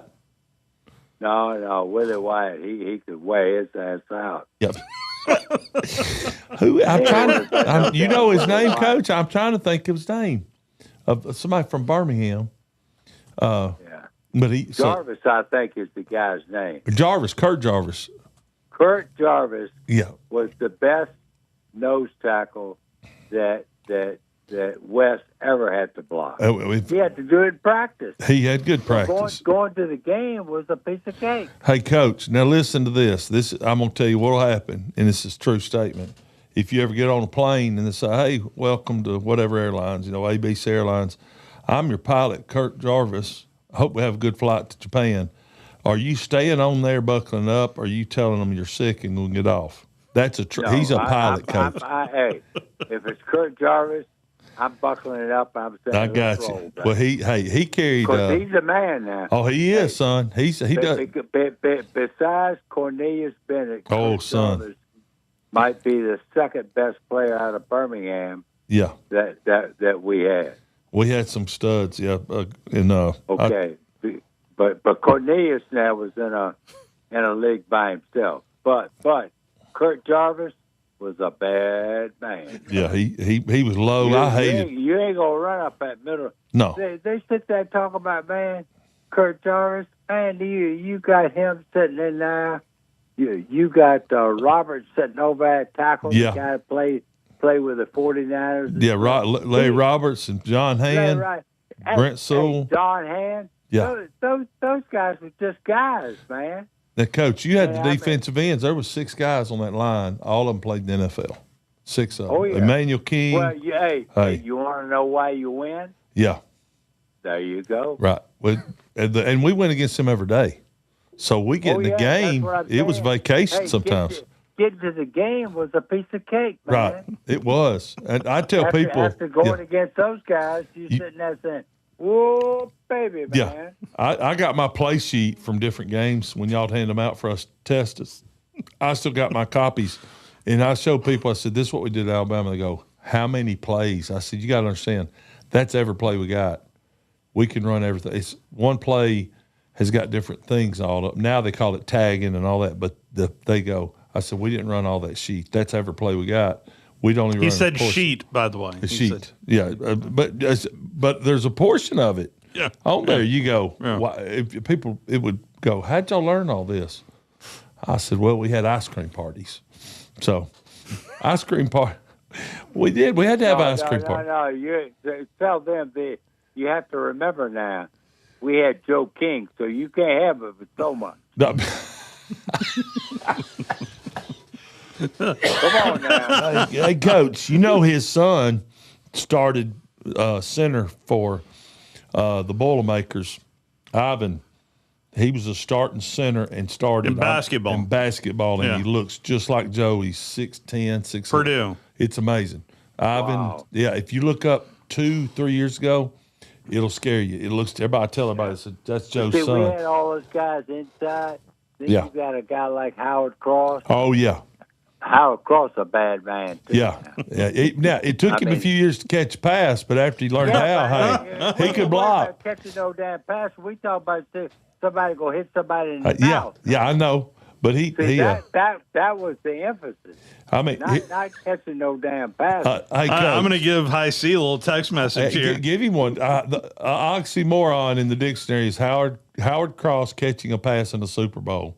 That is a oxymoron. Okay, he hardly caught any at Alabama, but so my son coached. He's a great guy. Oh, he's great. He lives up in New York. That's right. Yeah, he comes on periodically with us, Coach. Yeah, see, we went up and we coached 4 years with the Giants.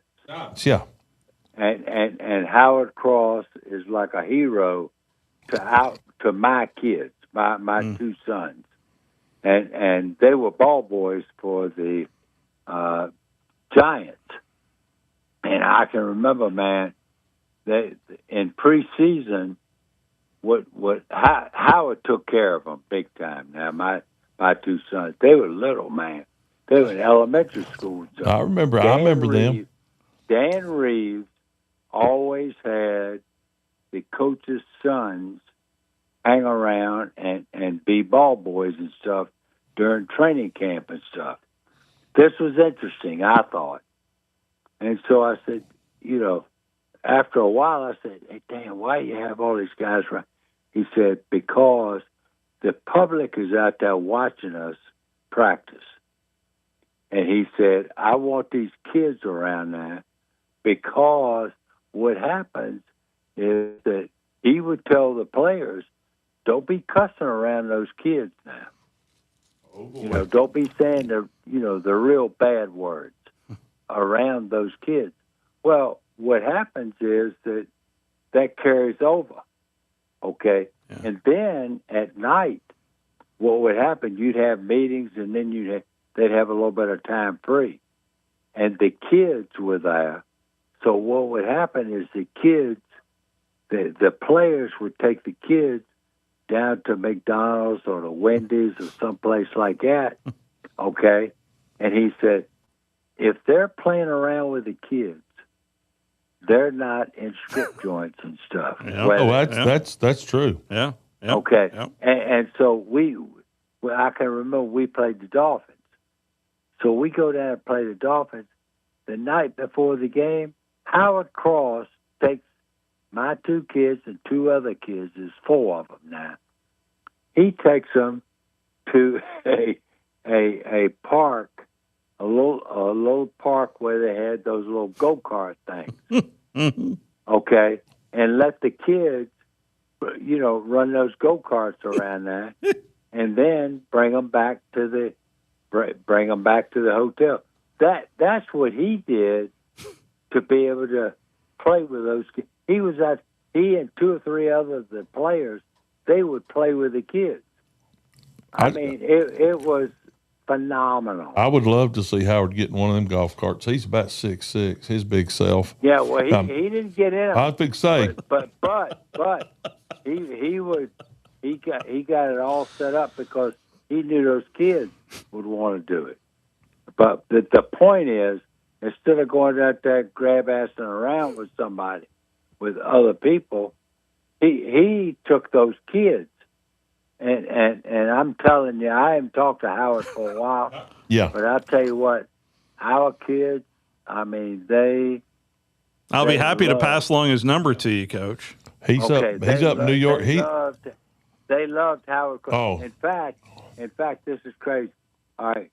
As you know, when we left Alabama, okay, I was the head coach at Tulsa for a year. Then I went to the Broncos. Well, the Broncos drafted, Humphrey. That's right. Okay. So when we went out there, of course, he was a hero to our kids. Well, they get ready. Now, you couldn't do this today. They'd get in trouble probably. Okay. Back then, everybody wanted to dress up the kids like John Elway. Okay. Mm-hmm. My son didn't want to dress up like Elway. He wanted to dress up like Bobby Humphrey. That's hilarious. Okay. So anyway, I went to Bobby. I said, "Hey, Bobby, I got a 6-year-old kid that he wants to dress up like you for Halloween." Well, Bobby was honored. So anyway, we went to the equipment room and got a jersey. It was a great big jersey, but anyway, they tucked it in and all that stuff, and he went. All right, so they get ready to go. All right, and so my little son Matthew tells my wife, he says, "Well, Mommy, I can't go like this." She says, "Well, why not?" She says, "Bobby Humphrey's black. You got to put some black on my face now so that I can look like Bobby Humphrey." Okay.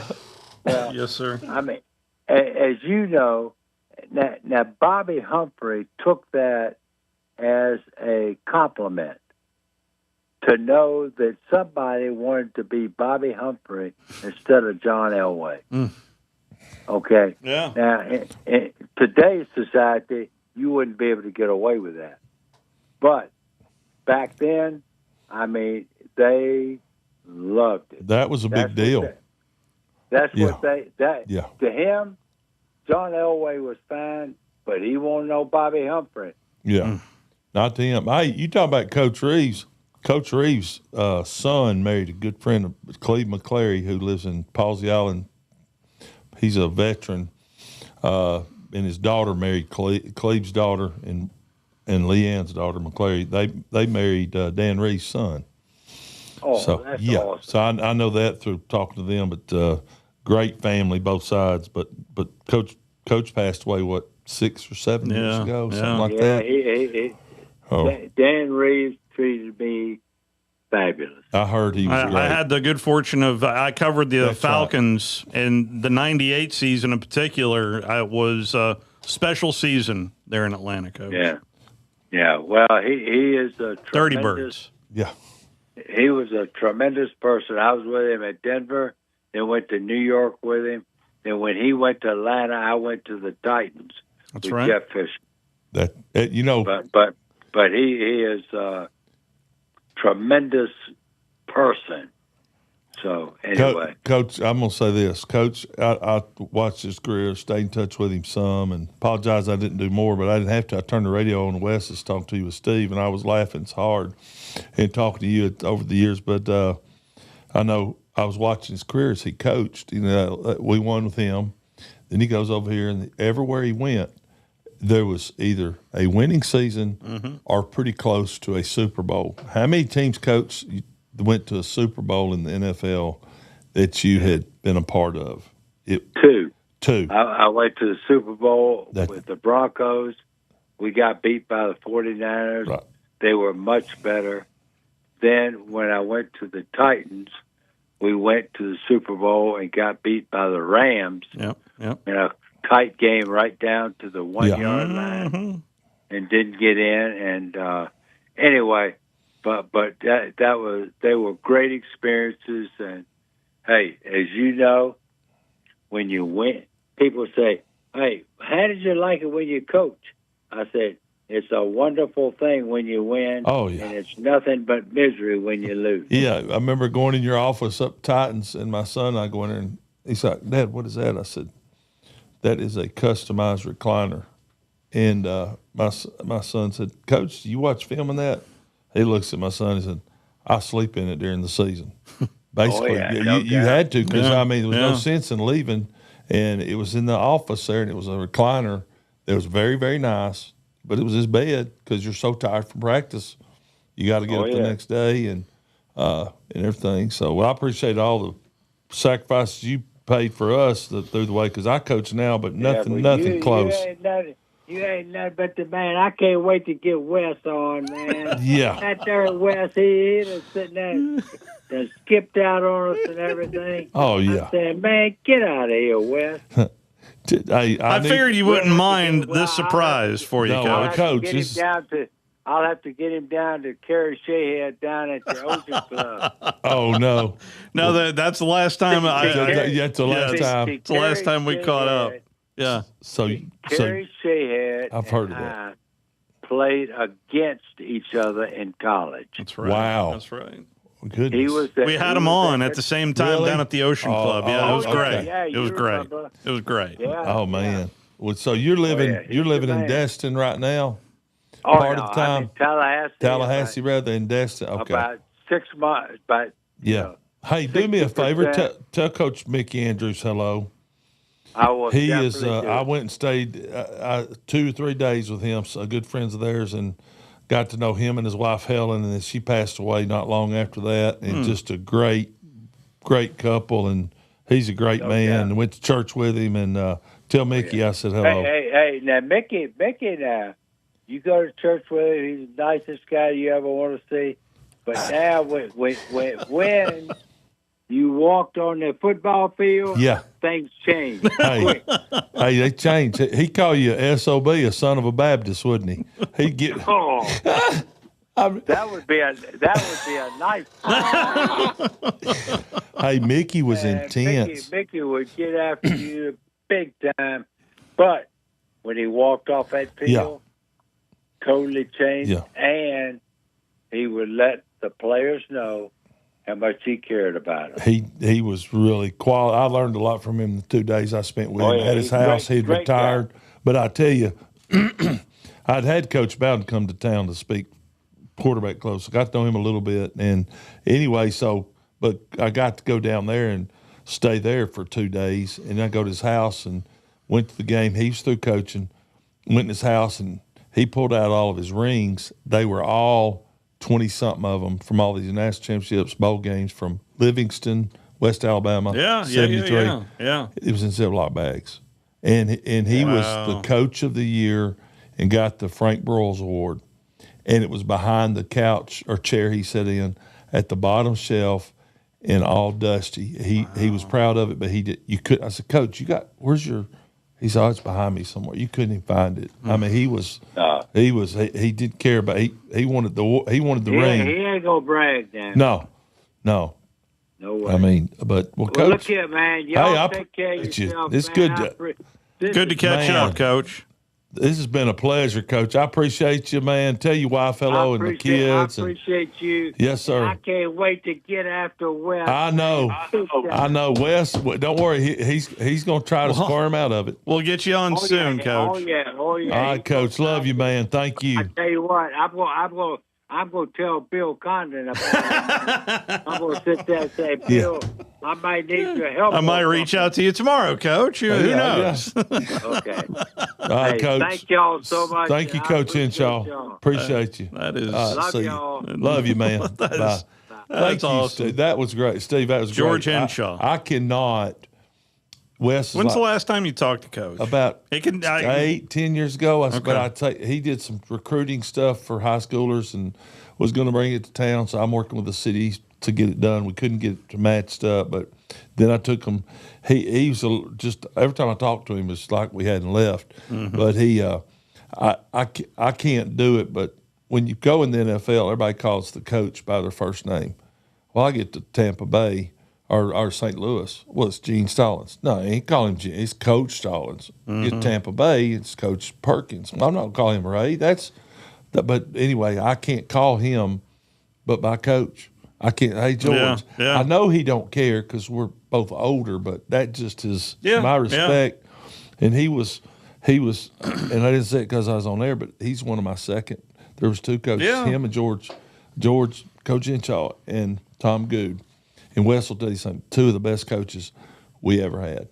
And so, man, that was a play. I would have never guessed it was him. We're 52 minutes into the hour right here. I know, and I'm sorry. But no. It's like starting an old weed eater. You start it, just keeps going. Like, when's going out of gas? So I have found that I've been here 16 years now, coming up on 17 actually. Yeah. I have found some of the better interviews I have done and conducted is when I put myself on mute. Well, hey, you let him run, and then he and I are comparing notes. That was great. And I just kind of pushed the button. That was great. And he started going back and forth. But that right there. Well, I was going to bring up when we were down at the Ocean Club. Right. We usually the last day we're there for the spring meetings. We go to the Ocean Club. Well, this time around, Coach Henshaw showed up, and it was him and Kerry Shahead. Yes. He mentioned that in the conversation. Wow. But then we were done with the program, and when Kerry Shahead says, would you like a meal? Well, if you've never been to the Ocean Club, you don't say no to that. No, you don't say no to that. So I'm wrapping up the gear, and they put us in the corner, and the meal was great. Then all of a sudden, a bottle of wine comes out, and then it was halfway through it. I said, gosh, man, I wish I had a recorder on just because, you got Kerry Shahead and George Henshaw. It was great. George, he's been around. I was going to ask him about Jimmy Hoffa because he coached at the Giants, and Wes and I played there and said, I don't know if Jimmy's really under the stadium like they said. I know that sounds bad, but remember us going up there in '86 like, hey, you think Jimmy Hoffa's down there? But George, everywhere he went, he won, but also everywhere he went, everybody liked him. Yeah. He's so I know likable. He probably got on you a little bit. But he did. But it was probably from a practical standpoint of you're doing this wrong. Yeah, right. And I love Coach Fuller, but Coach Fuller was in other positions. But Coach Fuller, he was more demonstrative. Yes. He was old fashioned, and George, let's see, George is a little bit younger. See, George got through in '73, so at West Virginia, and Coach there's 7 or 8 years difference or better between him and Coach.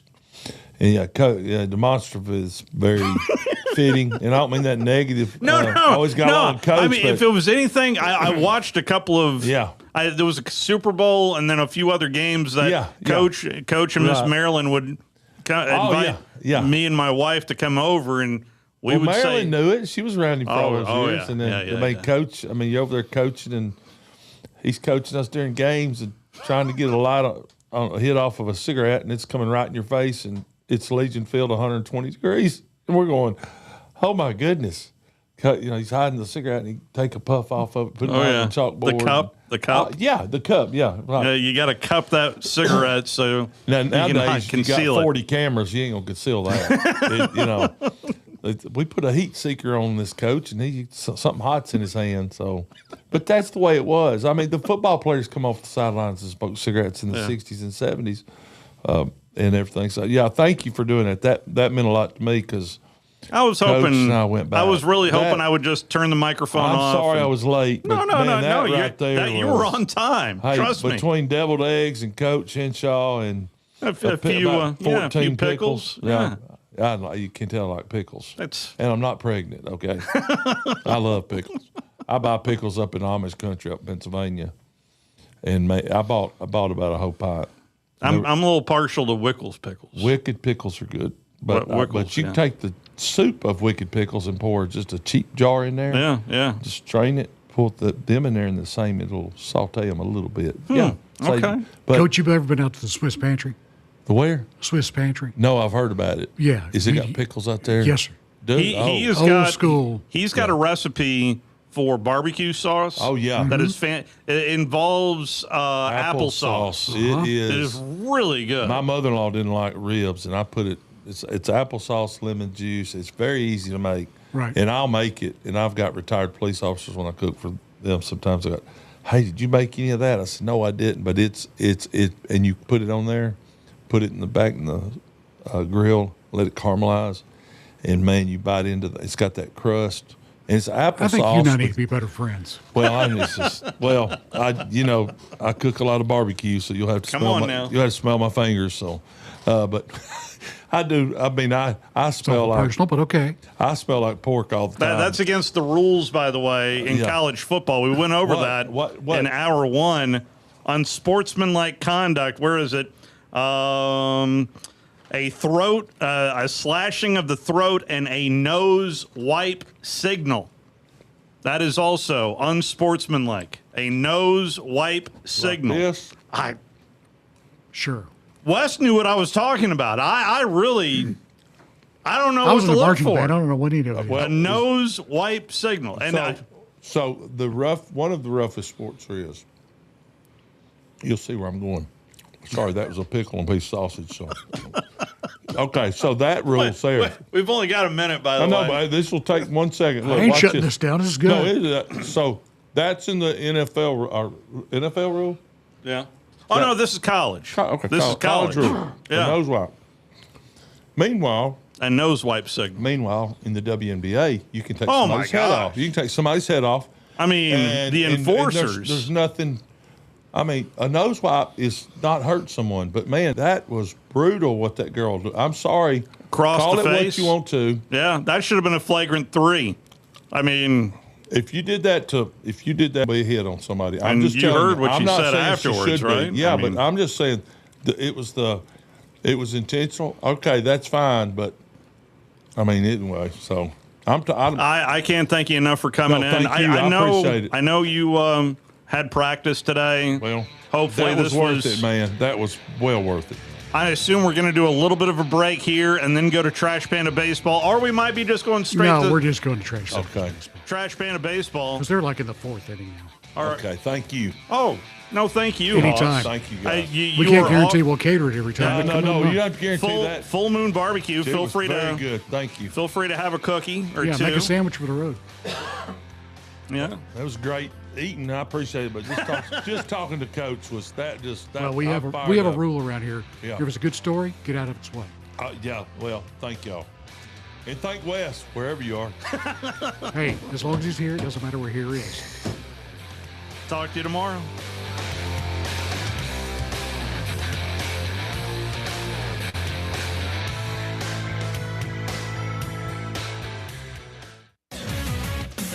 KZZN, Union Grove, Huntsville, Alabama.